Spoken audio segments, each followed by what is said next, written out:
In today's video, I wanted to talk about these two paintings, which are both of seaplanes, which were made to compete in the Schneider Trophy. And they're painted by an artist called J.M. Page, an artist that sadly we don't know that much about. And he also painted this seaplane up here as well. And they were probably made as illustrations either for a book or perhaps a magazine like Flight magazine. There was a huge interest in aircraft from the early days up to the 1920s and beyond when these were painted. And this weekly magazine catered for those who were interested in it. Or they might possibly have also been done for cigarette cards. We're not quite sure. But let's zoom in on them a little bit and also tell you about the Schneider Trophy. The formal name for the competition is the Coup d'Aviation Maritime Jacques Schneider, and was named after the French financier.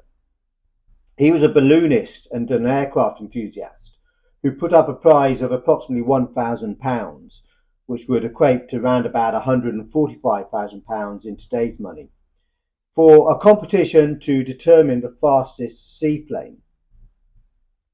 He also gave a wonderful silver and bronze trophy, as you can see, which resides in the Science Museum in London. We'll get on to why it resides there a little bit later. But Schneider wanted to encourage flight technology, and his competition certainly helped in pushing aerodynamics and aircraft design. Not only was the plane's speed measured to decide the winner, but it also had to float for 6 hours and travel just over 500 meters on water.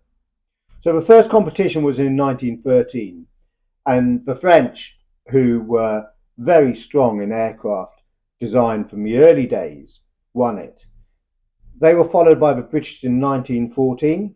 Then the Italians had their turn with victory, and eventually came back to the British in 1922, who flew a Supermarine Sea Lion II. The Americans were dominant for the next 3 years before the Italians won again in 1926, after Mussolini demanded that they did so for propaganda purposes. In 1927, the British were backed by the government and they used RAF pilots. And this painting, the Short-Bristow Crusader seaplane, made by the Short brothers, was the plane that entered the competition. And it was this painting by J.M. Page, as we discussed earlier, didn't win. It had to pull out, having crashed due to a fault on the control rigging. But the British did enter a Supermarine S5. In fact, two of them, and they came first and second. Supermarine, you might be familiar with as a name. As a company, they were founded in 1913, and of course they're best known for making the Spitfire. And this plane was one of only two Supermarine S6 planes that were made. And the pilot was Flying Officer Harry Methuen Schofield. And he also helped test the plane before the race. But as we can see from the back, there's an awful lot of information here.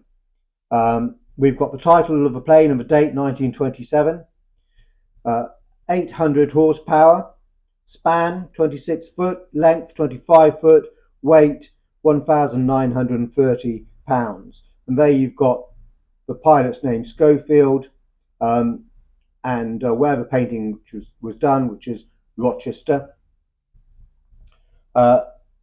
You've also got test notes here, on test, MODs, tests, etc., etc.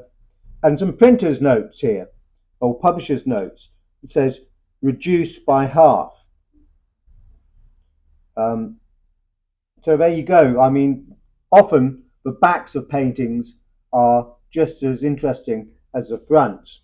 And we can see down here, again, it's got Medway, Rochester, Kent, Short-Bristow Crusader, and the artist's name and date, page 27. And the detail is really super. If we come in a little bit, you can see that he's captured the plane beautifully, and this is put into focus even more so by the quick washes done to the back, which are more out of focus. Also, a very good size.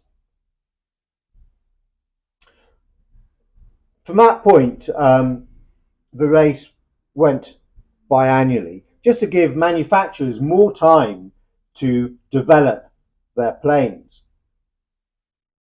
In 1929, the Supermarine S6 won, and this is the winning plane, again painted by Page, beautifully painted again. In the background, we've got a boat and some land. Here you've got the details, you've got Page, you've got Supermarine and the date S29, and then somebody has put on Schneider Trophy to the bottom. And you've also got a measurement here of 6 inches, which presumably is to scale it for the publishers. The winning pilot was the RAF's 25-year-old flying officer, Henry Richard Danvers Waghorn, and he was also awarded the Air Force Cross for winning. And the plane was one of 2 that was made for the race. And what was interesting about it was that the S6 were made using aluminium for the metal framed wings. And this certainly appealed to the British government, because the world's supply of seasoned spruce, which had been essential in aeroplane manufacture, was becoming very limited indeed. So again, we've got more information on the back. You've got the artist's name, J.M. Page, 29, Woolston, Supermarine 6, and again with the same details, Racing number 2. And then you have got this image taken from a magazine or a newspaper of the airplane crashed. And the reason that it crashed was because it was also modified and used in the 1931 race. This plane was known as the N247. Its sister plane was the N248. And it was destroyed, the N247, in a fatal takeoff accident in a pre-contest training flight. So that's what that image to the back refers to, put on later. After that, only the British participated in the 1931 race, the race in which this one crashed. But the French and the Germans failed to have their aircraft ready in time, so that's why only the British flew. But they were allowed to take the win, even though they were the only participants, because they beat their time from 2 years before in the 1929 race in which this plane had flown. And that meant that they had won the trophy 3 years in a row. Sorry, 3 times in a row, not 3 years in a row. And because they had done so, the rules stated that they were allowed to keep it. And that's the reason that it's now housed in the National Science Museum in London. The 31 race was the final one, and depending on your source, either 500,000 or 2 million people watched it. And the Schneider Trophy had always attracted lots lots of spectators. It was thought at the beginning that 200,000 people watched it. So you could see how popular flight and the innovation of flight was in the first half of the 19th century and the great interest that the public had of it. And these two paintings, which are really beautifully done, give part of the history of that innovation in flight. The Schneider Trophy really did help push individual companies and governments to back them to win the trophy and to help develop the aircraft industries in those respective countries. So, two great pictures. I wish we knew more about Page. We don't.